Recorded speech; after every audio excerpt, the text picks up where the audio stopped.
She doesn't love you more because you tolerate her disrespect. She's not impressed by how much pain you can endure. The more you accept, the less she respects. You're not losing her because you're too mean. You're losing her because you're too available. You think patience will fix it. She sees weakness. Every time you bend, you teach her to break you. Every time you chase, you teach her to run. Every time you explain, you show her you're confused. Women will treat you how you let them. Comment, I set the standard if you're done being disrespected. Number 1. What you allow is what you'll get.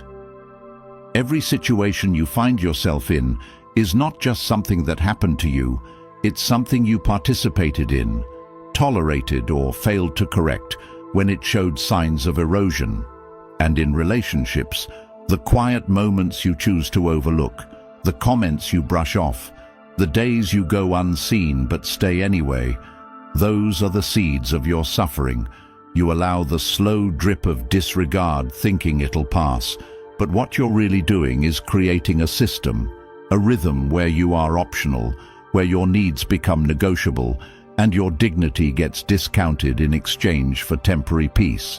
And if you're honest, you know you've traded self-respect for attention, not because you don't know your worth, but because you're afraid the world won't see it unless someone else validates it. And so you stay in dynamics where she interrupts you mid-sentence and you laugh, where she flakes on plans without notice and you excuse it, where her inconsistency becomes the norm and you make adjustments instead of exits. And every time you stay, you reinforce the blueprint. You're telling her through inaction that her bare minimum is enough. And the truth is, if you're not establishing what's unacceptable, you're confirming what's allowed. And she adapts, not because she's cruel or calculated, but because people learn through experience. They calibrate based on your response or your lack of it.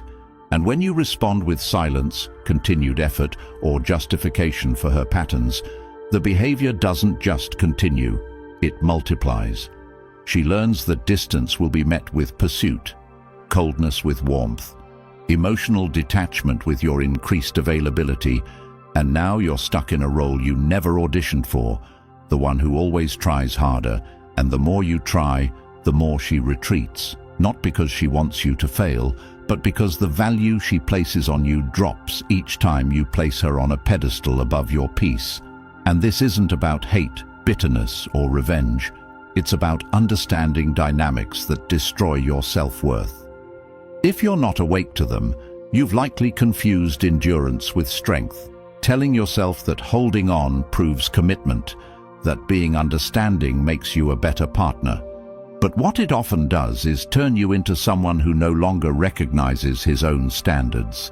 And you know this when your gut twists in the middle of a conversation that you let slide again, when you replay moments in your head, thinking of all the things you should have said, when you feel like you're begging to be chosen despite showing up fully.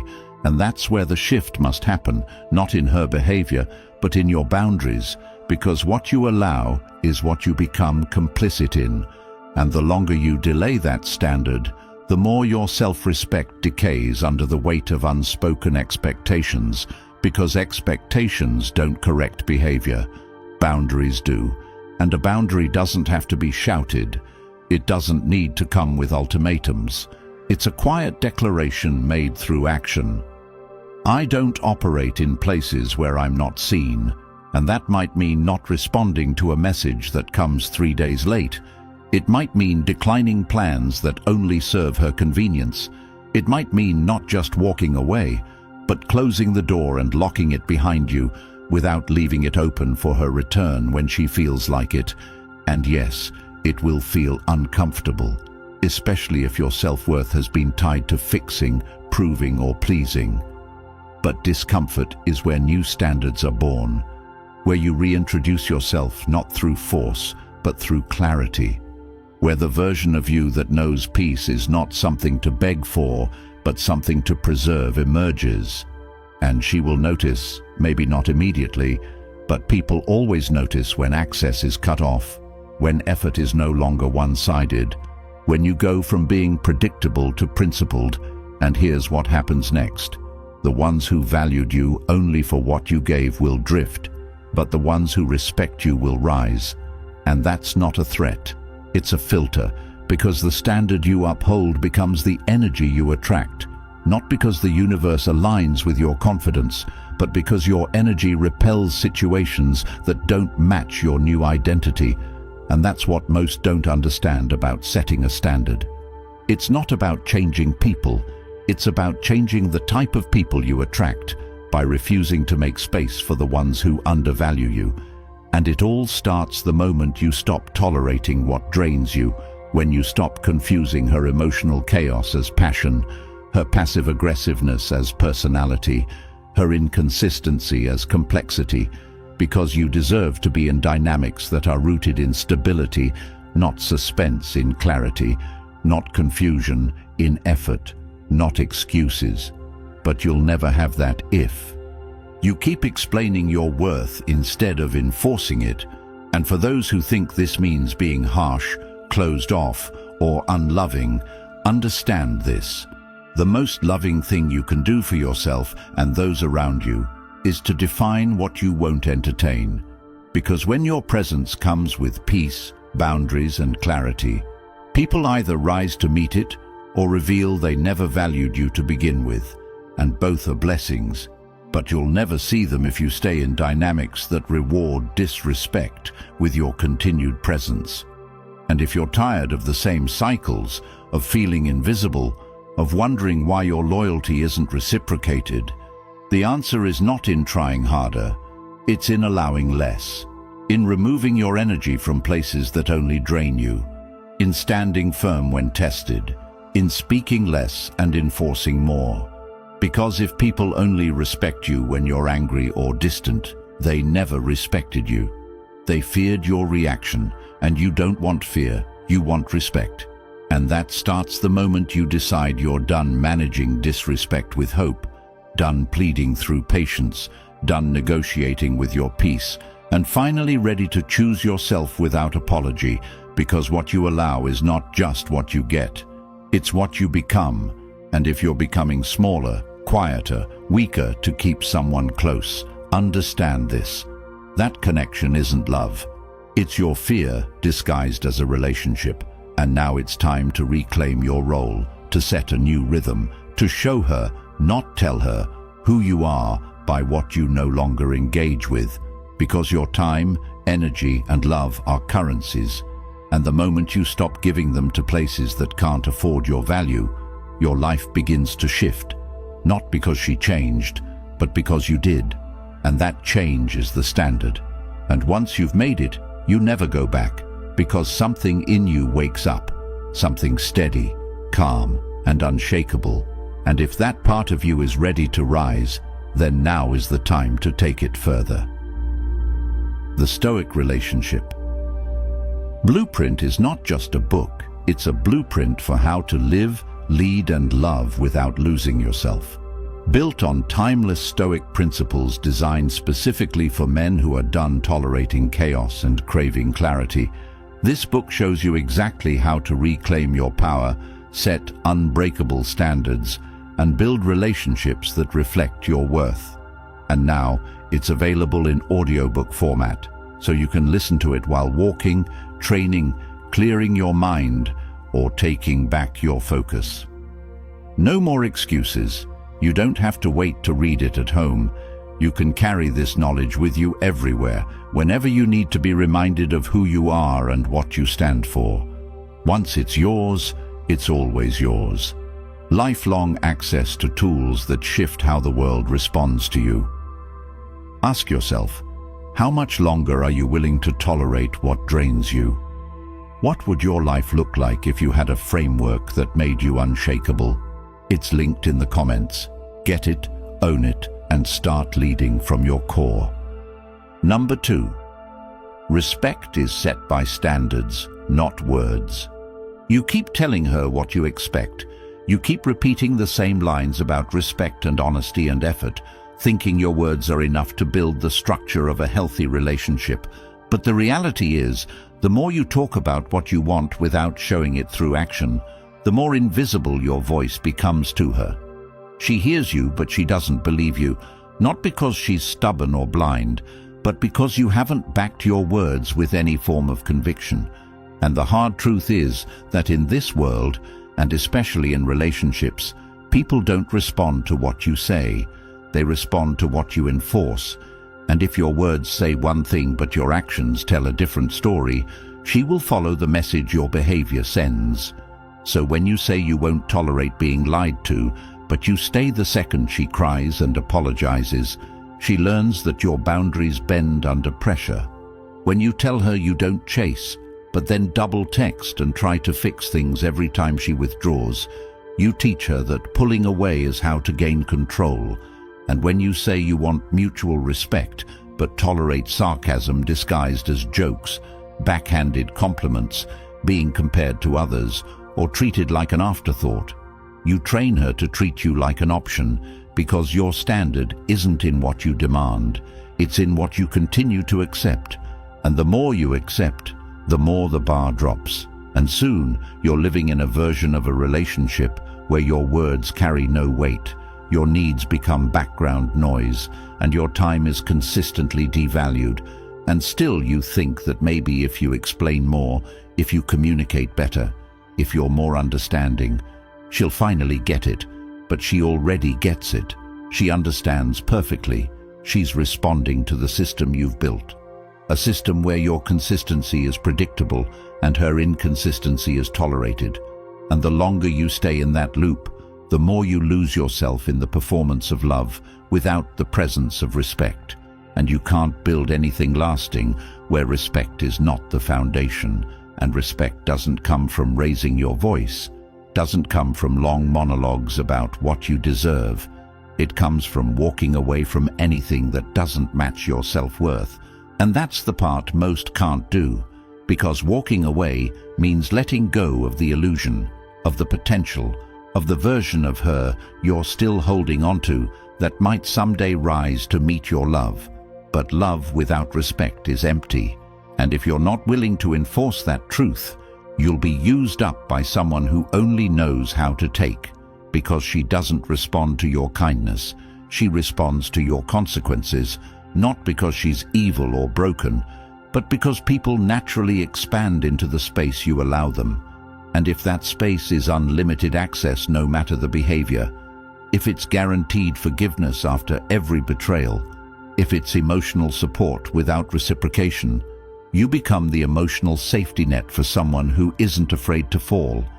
And you carry the weight of a dynamic that was never mutual, and then wonder why you feel so drained, so unseen, so confused. It's because you've confused hope with a standard, and hoping someone will change is not a strategy. It's a slow erosion of your boundaries disguised as patience, and you can't teach someone to respect you by explaining why you're hurt. You teach them by making it clear that hurting you costs access, costs connection, costs presence, not as manipulation, but as principle. Because if being close to you comes with no accountability, then your value becomes conditional on her moods. And that's how you lose not just her respect, but your own identity. And once that happens, every word you say feels hollow, because even you don't believe them anymore. And the only way to reset the standard is to stop talking about it and start living it. If you say you don't tolerate inconsistency, then you stop answering when she shows up only when it's convenient. If you say you don't tolerate disrespect, then you stop sitting across from it trying to prove your worth to someone who already decided to ignore it. And yes, this will cost you. It will cost you the version of the relationship where you were always trying. It will cost you the moments of closeness that were built on imbalance. It will cost you the fantasy that if you just give a little more, it'll finally click. But what you gain is priceless. You gain your time back, your peace back, your self-respect back. And that's the currency real relationships are built on. And the people who deserve to be in your life won't need to be reminded of that standard. They'll meet it. Not because you forced them to, but because your energy, your presence, your consistency will only attract those who speak the same emotional language, and the rest. They'll fall away, not in drama, not in conflict, but in silence. Because people who can't manipulate you will exit your life when they realize access requires responsibility. And that's when you'll realize that the power you thought you lost trying to make things work was never gone.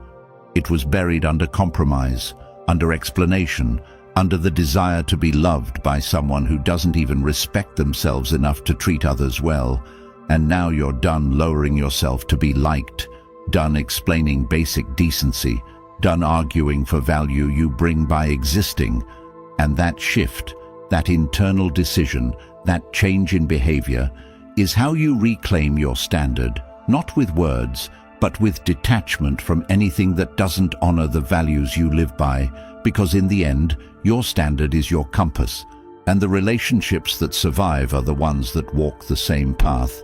Not because you begged, but because you led. And leading is never loud. It's not demanding. It's quiet, decisive, still. It's in the pause between disrespect and response. It's in the silence that follows when you don't show up for the game. It's in the refusal to keep teaching someone who refuses to learn. And that's when they feel the shift. Not when you argue, not when you explain, but when your absence speaks the truth. Your presence used to cover up, because your words were loud but your standards weren't. And now that's reversed, and everything starts to change the moment you stop trying to change her and start changing the access. Because access is everything, and what you allow consistently becomes your identity. So if you want to change how people treat you, don't speak louder, enforce better. Not with aggression, not with resentment, but with a calm that says I've made peace with walking away from anything that doesn't reflect who I am. And that, more than any speech, more than any request, is what sets the standard. Number 3, stop rewarding bad behavior. You say you're tired of the games, tired of being misunderstood, tired of having to explain what should already be obvious, and yet the cycle repeats itself. Not because she's some master manipulator, but because you never stopped playing along, and whether you want to admit it or not, she's not the only one responsible for the dysfunction. You're just as much a contributor every time you respond to disrespect with kindness, every time you validate emotional withdrawal with more effort, every time you confuse emotional chaos for passion, and then double down to try and fix what should have been walked away from. Because the ugly truth is this: when you comfort disrespect, you reward it. When you show up for someone who only reaches out when they need something, you train them to see you as a tool, not a partner. And when you allow inconsistency to be met with consistency, you become the safety net for someone who's never feared falling, and now you wonder why you're exhausted, why your needs feel like a burden, why your silence is never noticed until you start pulling away. And it's because you created a system where your presence is expected regardless of behavior. And the more you give without requirement, the more the value of your effort decreases in her eyes. Not because effort is unattractive, but because unearned effort sends a message. I don't need you to meet me halfway. I'll crawl the entire distance if I have to, and in doing so, you create a dangerous precedent. Because now she knows your standard bends, that she can offer less and still keep you close. That emotional distance will be met with your emotional labor, and so she never has to be accountable, never has to improve, never has to change, because you're doing all the work for both of you. And maybe deep down, you believe that if you love harder, if you stay longer, if you prove yourself enough, she'll finally wake up and see your value. But that's not how it works. Because people don't fall in love with desperation, they fall in love with standards. And when you reward her coldness with warmth, her silence with attention, her distance with pursuit, you reverse the natural flow of respect and turn yourself into a doormat dressed like a savior. And I know you're tired of feeling like the only one trying, like you're carrying both your emotions and hers, like you're always the one who has to apologize, explain, rebuild. But the reason she keeps taking is because you keep giving with no conditions, no requirements, no pause to ask if she's even capable of giving back. And this is where the harsh lesson comes in. If access to you doesn't cost her anything, she'll never value it. And the only way to change that is to remove access where behavior doesn't match your standard, not as punishment, not to hurt her, but to protect yourself, to preserve your peace, to stop being the emotional punching bag for someone who treats you like an afterthought unless you're doing something for her. And maybe you're thinking, what if she changes when I leave? What if she finally becomes everything I hoped for? And the answer is simple. If she does, good. She can apply that growth to someone else. Because your healing isn't her reward, and you didn't endure disrespect to become the stepping stone for someone else's evolution. You deserve to be with someone who doesn't need to lose you to realize your worth. And you'll never experience that kind of dynamic if you keep giving chances to people who only apologize when consequences appear.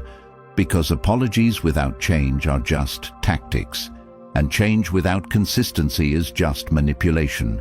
And you're not here to be managed, you're here to be respected. And if she can't do that, let her go. Not with anger, not with resentment, but with certainty that you're no longer available for dynamics that drain you, for emotional roller coasters disguised as love, for one-sided effort that leaves you depleted while she thrives on your tolerance. And this shift doesn't happen through conversations.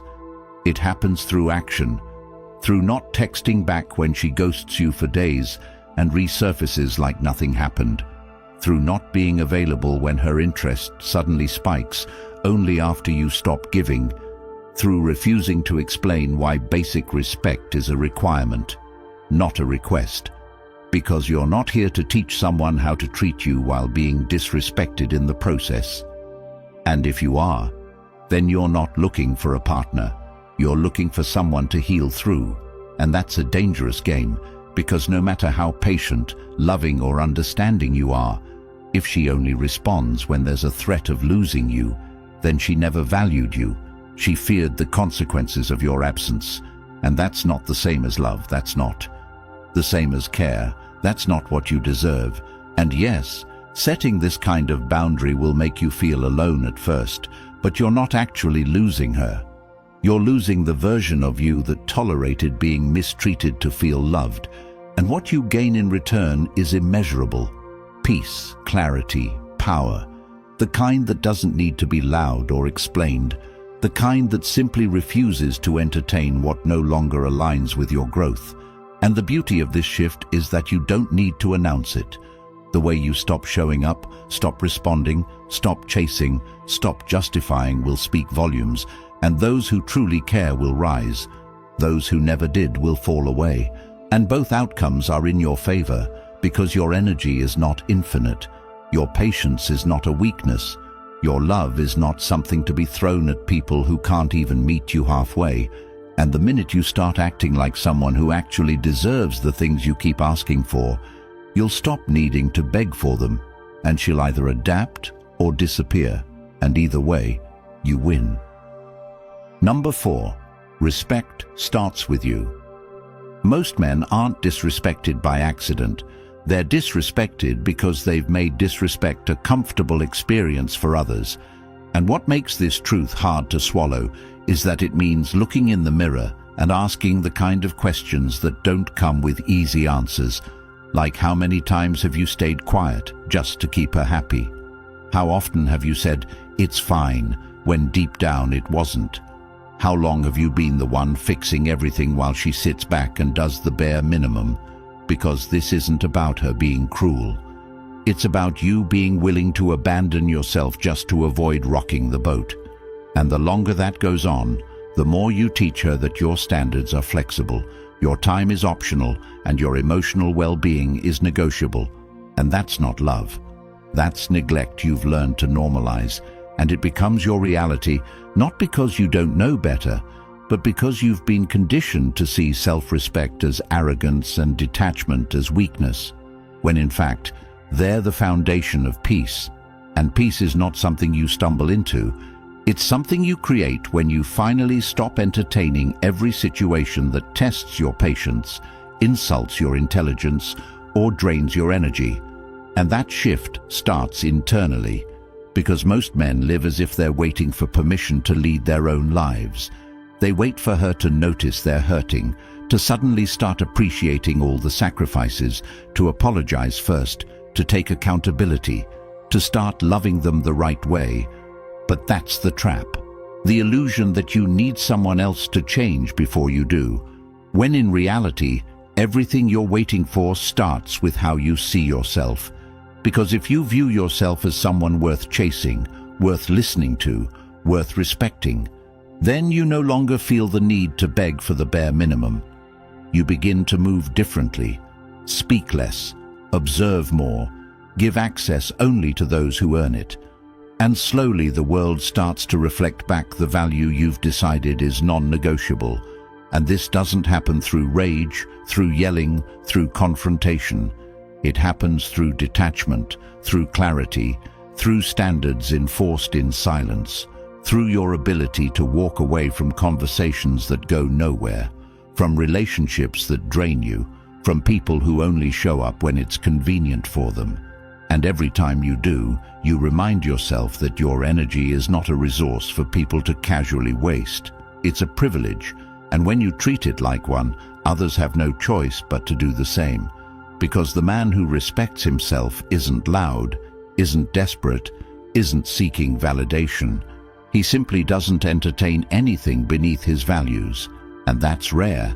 That's what makes it powerful, because most are addicted to being needed, to being chosen, to being approved of, so they sacrifice their peace to keep the wrong people close, and then wonder why they're always tired, always confused, always questioning their worth. But your worth isn't a question when you live by principle, when you choose structure over chaos, when you stop explaining why you're pulling away and just do it, when you stop asking for effort and start matching energy, when you stop settling for being understood and instead demand to be respected, not with force, not with emotion, but with action. Because the most powerful shift in a man's life doesn't come when he changes someone else. It comes when he finally refuses to betray himself. And that moment looks like deleting the message you were going to send, canceling the plan you felt obligated to attend, ignoring the call that only comes when she's bored, saying no without explaining, setting a boundary without defending it, choosing solitude over a relationship that makes you question your value every day. And these aren't small things, they're monumental, because each one chips away at the version of you that needed to be chosen to feel whole, that needed to be liked to feel worthy, that needed to be needed to feel valuable. And what replaces that version is someone who no longer tolerates inconsistency, no longer tolerates excuses, no longer romanticizes dysfunction, because he's finally aligned with his values, not just in theory, but in practice. And alignment isn't loud, it's silent. It's the way you wake up earlier because you respect your time, the way you say less because you don't need to be understood to be certain, the way you leave when it no longer feels right, instead of waiting for closure that never comes. The way you stay calm when she tries to provoke a reaction and simply remove yourself because you're not here to argue. You're here to build, to lead, to create. And the second someone proves they can't be part of that process without destroying your peace, they lose access. Not because you're angry, but because you're done proving yourself to people who can't see past their own ego. And in that silence, they feel it, the shift, the loss, the realization that the man who once tolerated everything now tolerates nothing that dishonors his peace. And by then it's too late. Not because you wanted it to be, but because you've finally become someone who doesn't negotiate with disrespect. And what follows is a life that reflects that. Not perfect, not always easy, but peaceful, honest, fulfilling.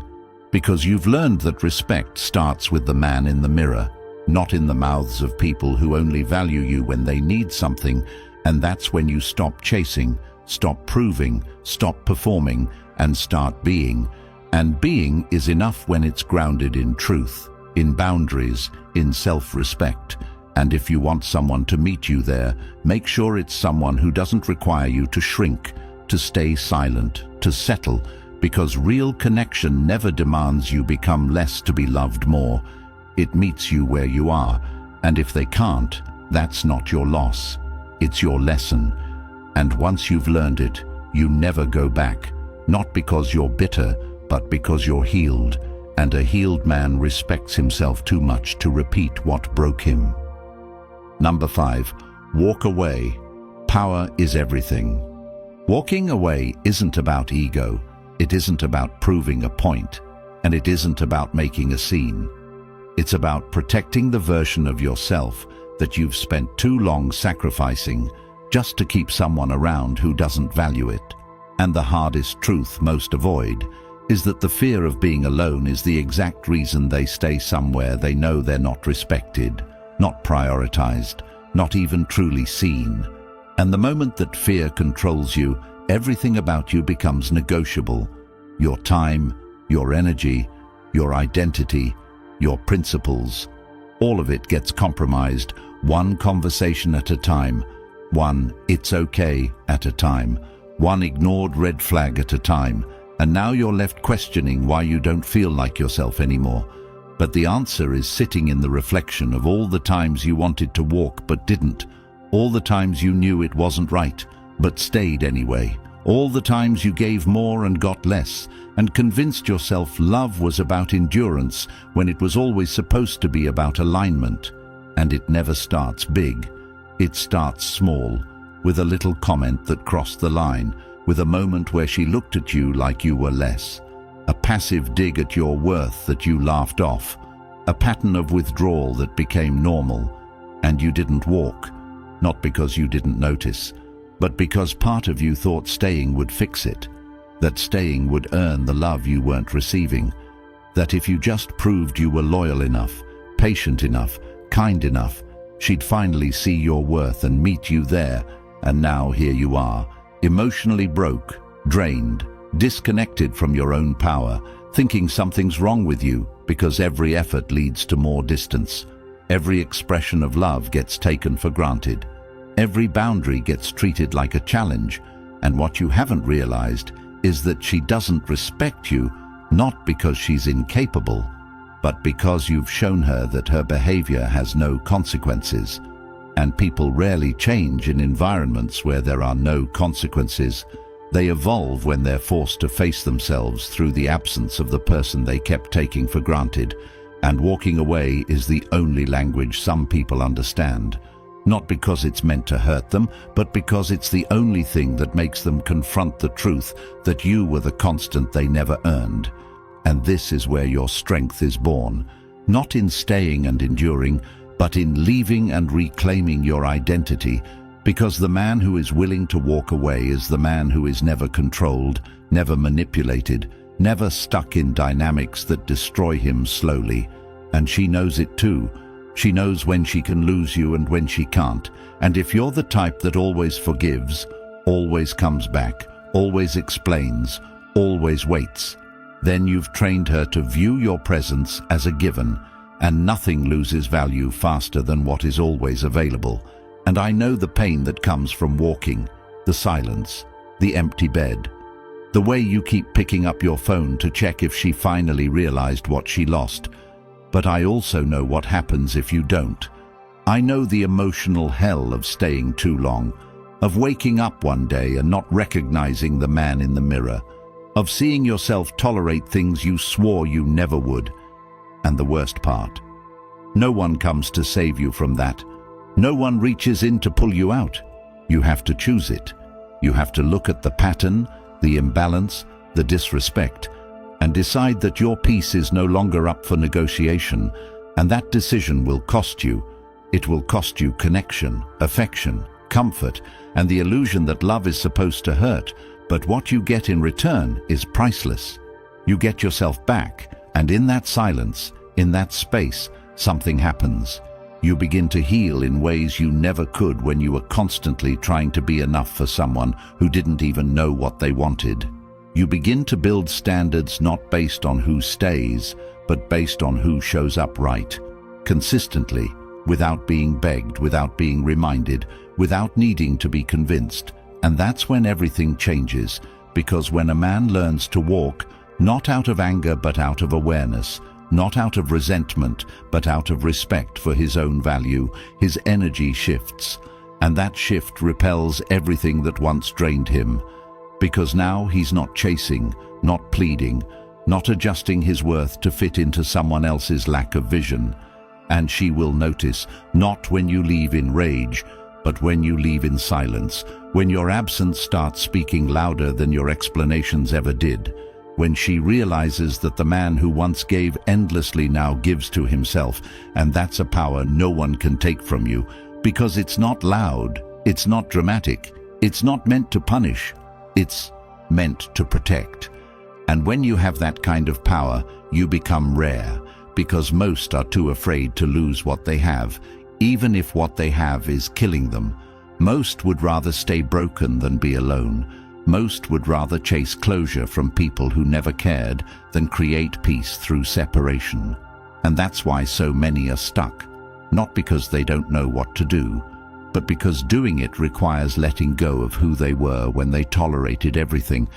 And letting go of that version is terrifying, but it's also necessary, because everything you want, respect, connection, purpose, sits on the other side of your ability to let go of what insults your soul. And the longer you hold on to someone who disrespects your peace, the longer you delay the arrival of someone who would honor it. And that person might not even be another woman.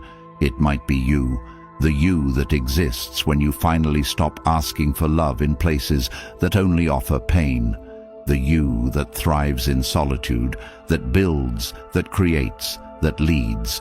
And when you become that man, your life reflects it, not because everyone suddenly treats you better, but because you refuse to tolerate anything less. And that kind of life starts the moment you stop explaining why you're leaving and start walking without looking back. Not because you don't care, but because you finally do, about yourself. If you've made it this far, you already know nobody's coming to save you. Society doesn't want you grounded. It doesn't want you strong, respected, or untouchable. It wants you agreeable, distracted, emotionally manipulated, and wasting years trying to please people who never respected you in the first place. But now you know the truth, and you either act or keep living the lie. The Stoic relationship blueprint is the reset you were never supposed to find. It's built for men ready to reclaim power, destroy weak patterns, and live by unbreakable standards rooted in timeless Stoic principles. And now, it's also an audiobook. No more excuses. You can listen while walking, driving, training, transforming. Once it's yours for life. This knowledge never leaves you.